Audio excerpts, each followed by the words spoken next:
Alhamdulillah wassalatu wassalamu ala Rasulillah Sayyidina wa maulana Muhammad ibni Abdillah wa ala alihi wa sahbihi wa man tabi'ahu wa mawalah.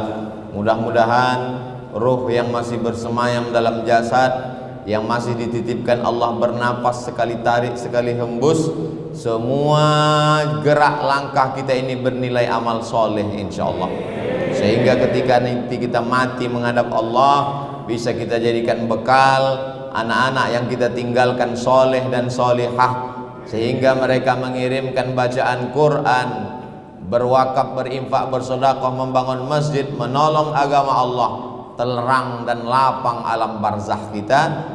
Dan hidup yang singkat ini betul-betul bermakna. Hidup yang pertama hidup sekedar beramal, hidup yang kedua berat karena kita akan mempertanggungjawabkan semua amal. Belum dikatakan berhasil kalau belum sakaratul maut, belum mati dalam la ilaha illallah. Walaupun saya sendiri ustadz yang khotib, yang khutbah, yang ceramah, yang tausiah, tak ada jaminan. Makanya di antara doa yang kita mintakan kepada Allah, Allahumma khtim lana bi husnil khatimah. Cara husnul khatimah adalah istiqomah. Cara istiqomah adalah dengan berjamaah. Cara berjamaah adalah dengan cara hijrah. Yang sudah hijrah alhamdulillah, yang sudah hijrah segera menggabungkan diri dengan jamaah. Yang sudah berjamaah insyaallah istiqomah. Yang istiqomah pasti buah hasilnya adalah husnul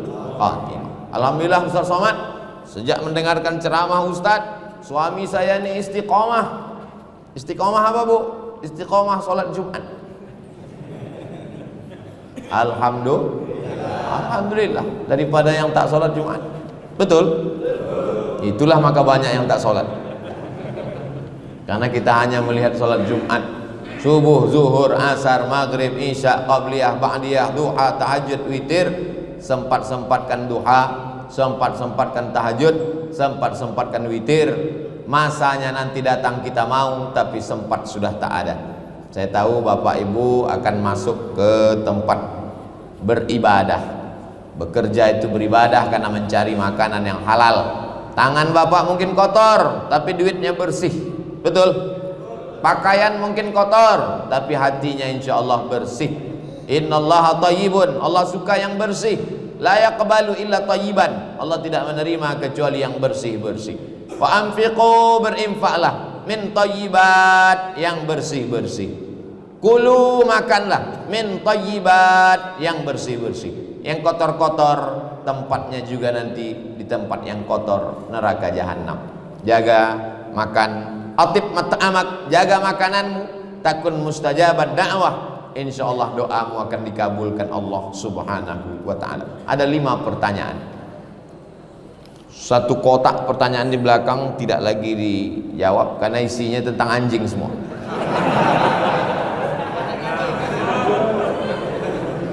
Di mana batas moderasi beragama agar tidak terlalu ketat dan tidak juga terlalu longgar? Yang terlalu ketat mengatakan kalau tidak seagama denganmu halal darahnya, pancung kepalanya, maka ini ekstrim. Yang satu lagi mengatakan kita sama-sama manusia, maka boleh melakukan apapun yang kita suka. Ini pun juga ekstrim kiri, liberal, sekuler. Wa kadzalika ja'alnakum ummatan wasata, kami jadikan kalian pertengahan. Dalam urusan sosial ada kematian, ada pernikahan, dalam hubungan bertetangga, la yanhakumullahu 'anil ladzina lam yuqatilukum fid din wa lam yukhrijukum min diyarikum. Kalau tetanggamu, kawanmu, sahabatmu, orang sekantor denganmu, satu sekolah denganmu, satu kampus denganmu, berbeda akidah denganmu, dia tidak mengusirmu dari kampungmu, dia tidak memerangi kamu, antabarruhum, buat baik kepada dia, wa tuqsitu ilaihim, bersikap adil kepada dia. Boleh berbuat baik dan bersikap adil selama dia tidak memerangi dan tidak mengusir kita dari kampung halaman. Ini yang disebut dengan hubungan sosial. Adapun kalau sudah masalah ritual, masalah ibadah, masalah rumah tempat yang disucikan Allah, maka tidak ada tawar menawar. Wala ana abidum ma battum wala antum abiduna ma a'budu lakum dinukum. Islam ini bukan agama kemarin sore. 1443 tahun, 14 abad, masuk abad ke-15 berjalan. Di India dia pernah berkuasa, di Mesir dia berkuasa, di Eropa Andalusia dia pernah berkuasa. Bisa sejalan, bertetangga dengan berbagai macam. Di India dengan Hindu, di Eropa dengan Kristen, Katolik dan Ortodok, bisa berjalan bersama. Jangan ajari ulama kita tentang berinteraksi sosial dengan berbeda agama. Kita jaga ini, kita jelaskan ke anak-anak kita supaya mereka tidak terjerumus ke ekstrim kanan maupun ekstrim kiri. Semua yang ekstrim tidak baik. Yang baik itu es krim. Itu pun jangan banyak-banyak, bisa panas dalam dan batu. Apa hukumnya menerapkan sistem demokrasi kapitalis, dan apa hukumnya mengatakan syariat Islam secara kafah dalam bingkai khilafah? Ada yang namanya fikih. Fikih itu dibagi lagi, ada namanya fikih ibadah, salat, zakat, puasa, haji. Ada lagi namanya fikih muamalat, jual beli, dagang, mudharabah, bagi hasil, murabahah, permodalan, musaqah, sewa menyewa, gadai menggadai, menghidupkan tanah untuk pertanian. Ini namanya fikih muamalah, ekonomi. Ada lagi namanya fikih jihad. Siapa yang akan diangkat menjadi panglima jihad? Siapa yang itu kafir harbi, siapa kafir zimmi? Siapa yang non muslim tapi tetap dijaga darahnya?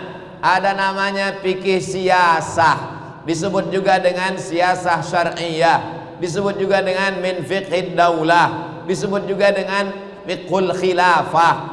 Ditulis oleh ulama mazhab Syafi'i, meninggal 450 Hijrah. Namanya Imam penarang kitab Al-Hawi Al-Kabir. Itulah dia kitab yang ditulis berjudul Al-Ahkam As-Sultaniyah, Imam Al-Mawardi. Al-Ahkam, hukum-hukum, As-Sultaniyah tentang kekuasaan. Bagaimana cara mengangkat pemimpin? Wa amruhum syura bainahum, bermusyawarah di antara kita. Bagaimana cara mengangkat ulil amri? Nama orang yang bermusyawarah itu namanya ahlul halli wal aqdi, karena tidak sama antara suara orang yang berilmu dengan orang yang tidak berilmu. Sedangkan dalam demokrasi tak ada beda antara suara diplomat dengan penjual tomat. Penjual tomat jangan tersinggung, nanti takut saya asosiasi penjual tomat melaporkan saya pula. Itu sekedar perumpamaan saja. Maka orang-orang yang berilmu, orang-orang yang cendekiawan, orang-orang yang alim ulama bermusyawarah untuk mengangkat pemimpin. Lalu pemimpin tadi punya wajib 5, 10. Begitu dalam kitab Al-Ahkam As-Sultaniyah. Menjaga perdamaian, mendamaikan orang yang berkonflik, menjaga agama dari kesesatan, menjaga orang susah jangan sampai tak makan. Itulah mengapa para sahabat berkumpul di Saqifah Bani Sa'idah. Mereka bermusyawarah, masing-masing punya calon. Orang Muhajirin punya calon Umar bin Khattab, orang Ansor punya calon Sa'ad bin Ubadah. Mereka bermusyawarah, tereliminasi Sa'ad bin Ubadah karena dia tidak Quraisy. Karena hadis Nabi berkata, al-a'immah min Quraisy, pemimpin mesti diangkat dari golongan Quraisy. Akhirnya terangkatlah Umar bin Khattab. Tapi kata Abu Bakar Siddiq, Umar bin Khattab mengatakan Abu Bakar lebih layak, karena waktu Nabi sakit Abu Bakar yang diangkatnya menjadi imam sholat. Imam sholat mengindikasikan akan menjadi imam besar, imam sebuah kekuasaan. Diangkatlah Abu Bakar Siddiq. Meninggal Abu Bakar, Abu Bakar berwasiat, kalau aku meninggal nanti akan naik Umar. Umar pun naik. Meninggal Umar bin Khattab, Umar tidak meninggalkan wasiat. Sahabat berkumpul bermusyawarah. Lalu kemudian tinggal 6 orang. 6 orang menetapkan naiklah Utsman bin Affan. Sayyidina Utsman meninggal terbunuh, ditikam oleh Abu Lu'lu'ah. Umar bin Khattab meninggal, Utsman meninggal, Umar bin Khattab ditikam Abu Lu'lu'ah Majusi. Lalu kemudian Utsman bin Affan dibunuh sedang membaca Al-Quran. Lalu kemudian bermusyawarah, diangkatlah Sayyidina Ali. Islam tidak ada mengangkat anak setelah orang tua meninggal, sistem monarki. Bahkan Nabi mengatakan, lan yufliha qaumun wallau amrahum imra'ah, tidak akan berkuasa, tidak akan menang kalau suatu negeri itu mengangkat anak sebagai pemimpin. Karena ketika itu ada seorang raja di Persia, gelarnya Kisra, gelarnya Syahin Syah, raja di raja, meninggal, diangkat anak perempuannya namanya Buran. Padahal dia tidak punya kecakapan politik, dia tidak ahli apa-apa, tapi diangkat juga. Islam datang untuk menebarkan firman Allah, wa amruhum syura bainahum, bermusyawarah.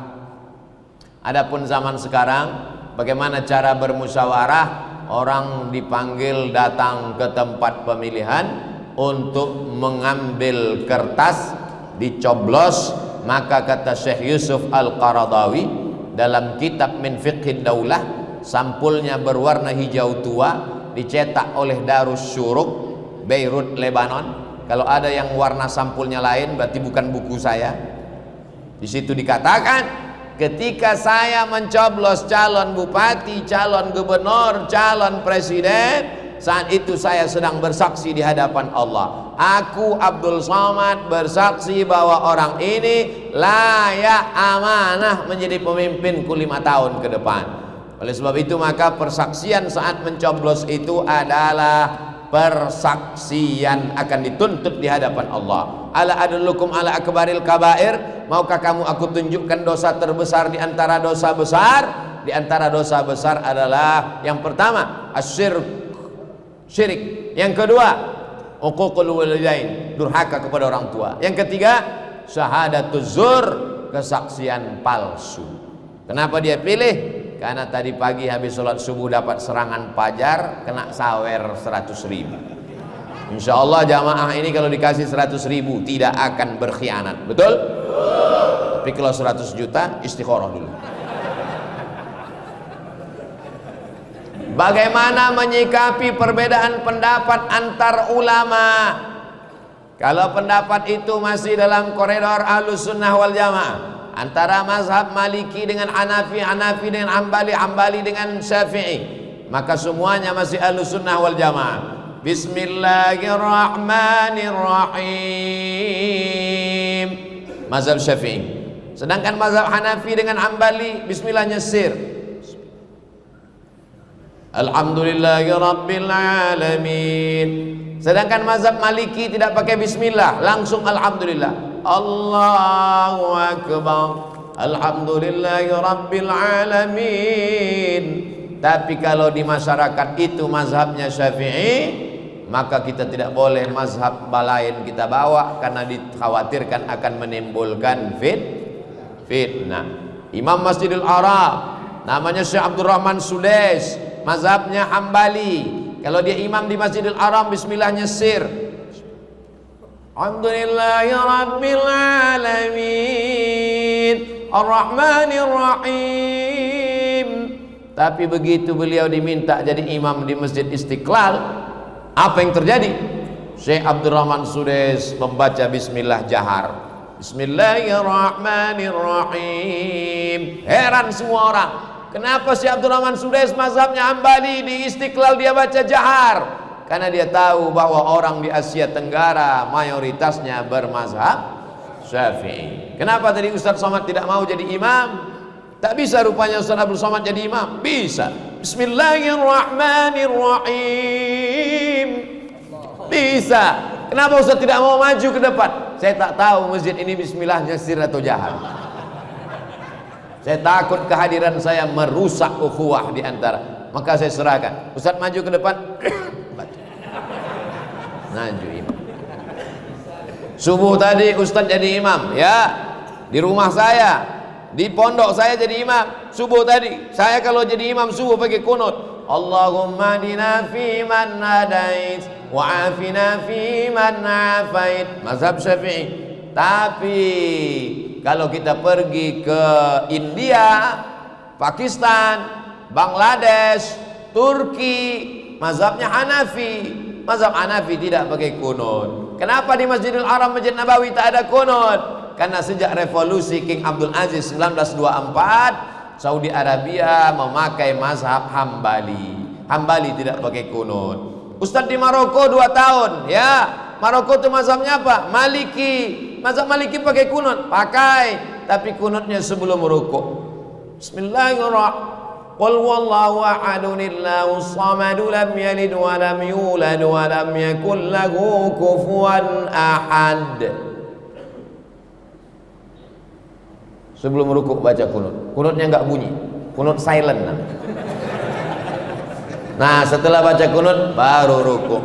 Setelah rukuk i'tidal baca kunut, itu mazhab Syafi'i. Yang paling tua Hanafi, nomor 2 Maliki, nomor 3 Syafi'i, nomor 4 Hambali. Yang berkunut Maliki dengan Syafi'i. Yang tak berkunut Hanafi dengan Hambali. Yang berkunut Maliki dengan Syafi'i. Antara Maliki dan Syafi'i pun ikhtilaf. Syafi'i setelah rukuk, Maliki sebelum rukuk. Tidak usah dipermasalahkan. Yang penting sholat. Tapi kalau ikhtilafnya di luar ahlu sunnah wal jamaah, maka jangan diikuti. Ada teman saya, Pak Ustadz, gimana? Sholatnya pejam mata aja. Kau udah sholat tadi? Sudah. Kok nggak gerak? Ini namanya sholat batin.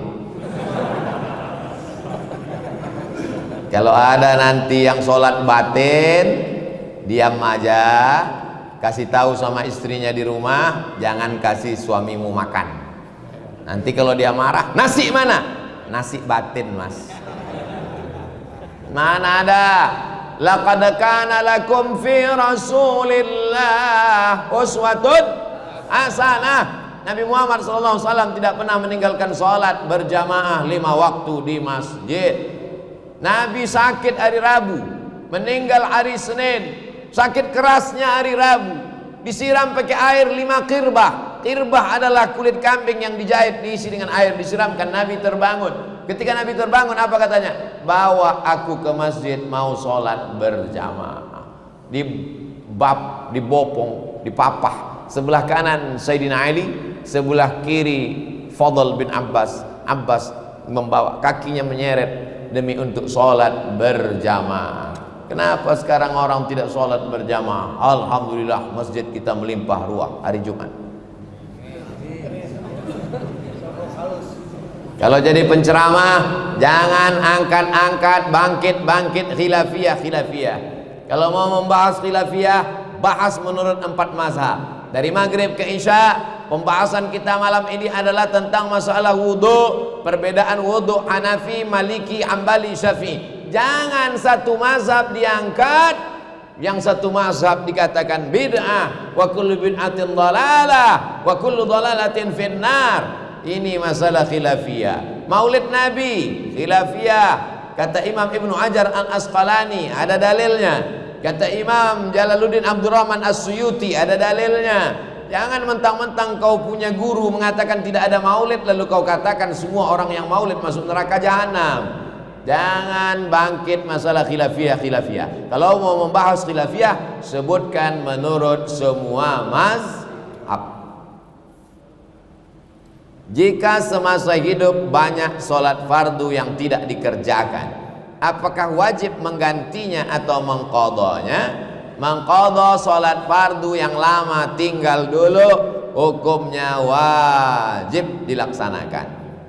Bagaimana cara melaksanakannya? Selesai sholat zuhur, maka dia sholat zuhur sekali lagi. Usolli fardhu zuhri 4 raka'atin qadha'an. Bukan koboan. Nanti habis sholat asar, dia sholat sekali lagi. Usolli fardhul asri 4 raka'atin qadha'an. Tidak ada ikhtilaf 4 mazhab, Hanafi, Maliki, Syafi'i, Hambali. Kalau mau lihat dalilnya gimana Pak Ustaz? Buka handphone, tulis di Google itu qadha salat Ustadz Sarwat. Ustadz Sarwat sahabat saya, dia rajin menulis, punya rumah fikih. Qadha salat Ustadz Sarwat, tulis, langsung dapat jawabannya. Qadha salat yang terlewat, Ustadz Ahmad Sarwat LCMA, Rumah Fikih Indonesia. Hanafi, Maliki, Syafi'i, Hambali semuanya mengatakan sholat yang tinggal dulu wajib diqadha. Hanya saja kalau sholat subuh sama asar jangan diqadha di masjid. Yang besok gara-gara ini nanti habis asar qadha, sholli fardul asri arba'a raka'atin qadha'an. Tidak semua paham. Bapak pulang ke masjid, di masjid bapak orang tak paham, ditengoknya ada sholat ba'diyah asar, langsung dia bilang, siapa ini? ISIS. Masya Allah, inilah anak yang berani luar biasa. Bismillahirrahmanirrahim. Minta tanda tangan, tempatnya pun dia yang nunjukkan. Hebat. Allahumma faqihhu fid din wa 'allimhu ta'wil warzuqhu fahmal mursalin. Jadikan anak kami anak soleh dan solehah ya Allah. Pertanyaan tadi ada satu di handphone, bagaimana supaya kita ini solid dalam persatuan? Yang pertama, lihat titik persatuannya. Tuhan kita satu, la ilaha illallah. Nabi kita satu, asyhadu anna Muhammadan Rasulullah. Kitab kita satu, Al-Quran. Kiblat kita satu, fawalli wajhaka syatral masjidil haram. Adapun perbedaan-perbedaan yang sifatnya furu'iyah, berlapang dada menerima perbedaan. Adapun persatuan di organisasi, di masjid, musyawarah. Kalau sudah kalah dalam pemilihan, ya udah kalah aja. Ini banyak ketua masjid, ketua organisasi begitu kalah buat organisasi baru. Kalah jadi ketua masjid, buat masjid baru. Kalah jadi ketua masjid, gak mau lagi datang ke masjid. Gimana kita mau maju? Oleh sebab itu maka nata'awan fi mattafaqna, mari kita bekerja sama pada perkara-perkara yang kita sepakati. Wa nata'adzar fi makhtalafna, mari kita berlapang dada menerima perbedaan. Supaya otak kita ini jangan terlalu berpecah belah. Cari yang kita sepakat. Kita sepakat mendirikan pesantren gratis tahfiz Quran. Sepakat? Sama-sama cari tanah, sama-sama buat bangunan, sama-sama memikirkan anak-anak sekolah gratis. Tidak ada ikhtilaf tentang ini. Sama-sama memikirkan supaya anak kita menjadi penghafal Quran. Sepakat? Sepakat. Sama-sama memikirkan kita punya masjid. Di samping masjidnya ada klinik bersalin gratis, klinik gigi gratis. Duitnya dari mana? Dari wakaf, infak, zakat, sedekah. Membuat klinik, membuat rumah sakit, fakir miskin, yatim dan du'afa. Tidak ada ikhtilaf dalam masalah ini. Karena kalau tidak begini nanti otak kita akan dihabiskan oleh khilafiyah, khilafiyah, khilafiyah, khilafiyah, khilafiyah. Sampai orang udah tahu kalau ustadz ini yang ceramah, ini pasti khilafiyah. Tertulis di keningnya, ustadz khilafiyah. Mari kita cari titik-titik persamaan. Sama-sama ingin mewujudkan sekolah untuk semua kalangan. Sekarang pesantren mahal, uang bangunan tidak sanggup lagi. Orang fakir miskin mau daftar, menengok daftarnya langsung dia pingsan, mati mendadak. Maka kita wujudkan. Berapa banyak saudara kita di pinggir jalan yang belum makan siang, merantau di perantauan, susah anak istrinya. Bagaimana dia? Maka dibantu, support. Ini tidak ada ikhtilaf dalam hal ini. Saya tidak hanya ceramah. Kami dengan sahabat-sahabat kami membuat yayasan. Tahun lalu menerima tahfiz Quran gratis, tahun ini menerima tahfiz Quran gratis. Kita buat di seluruh daerah kita masing-masing. Itulah cara memperbaiki umat. Insya Allah kalau kita buat ini tahfiz gratis, tahfiz, insya Allah 5 tahun, 10 tahun Indonesia akan tetap menjadi baldatun thayyibatun wa rabbun ghafur. Itulah kajian kita pada siang hari ini di hari Jumat yang penuh barakah. Mari kita sama meminta berdoa kepada Allah supaya keluarga kita sakinah mawaddah warahmah, anak-anak kita menjadi hafiz dan hafizah. Yang belum ketemu jodoh ditemukan Allah dengan jodoh yang baik-baik. Yang belum istiqomah supaya hatinya ditundukkan Allah iman dan Islam. Ala hazihin niyah, untuk niat yang baik-baik. Al-Fatihah. A'udzu billahi minasyaitonir rajim. Bismillahirrahmanirrahim. Alhamdulillahi rabbil alamin. Arrahmanir rahim. Maliki yaumiddin. Iyyaka na'budu wa iyyaka nasta'in. Ihdinas siratal mustaqim. Siratal ladzina an'amta 'alaihim ghairil maghdubi 'alaihim waladdallin. Amin. Allahumma shalli ala sayyidina Muhammad wa ala ali sayyidina Muhammad. Assalamu alayka ya Rasulullah. Rabbana fir lana dzunubana, ampunkan dosa-dosa kami ya Allah, wali abaina, dosa ayah kami ya Allah, wali ummahatina, dosa ibu kami ya Allah, wali azwajina, dosa pasangan hidup kami ya Allah, wali auladina, dosa anak cucu kami ya Allah, wali man hadarana, dosa semua yang hadir di majlis ini ya Allah, wali masyaikhina, para kiai, para guru-guru kami ya Allah.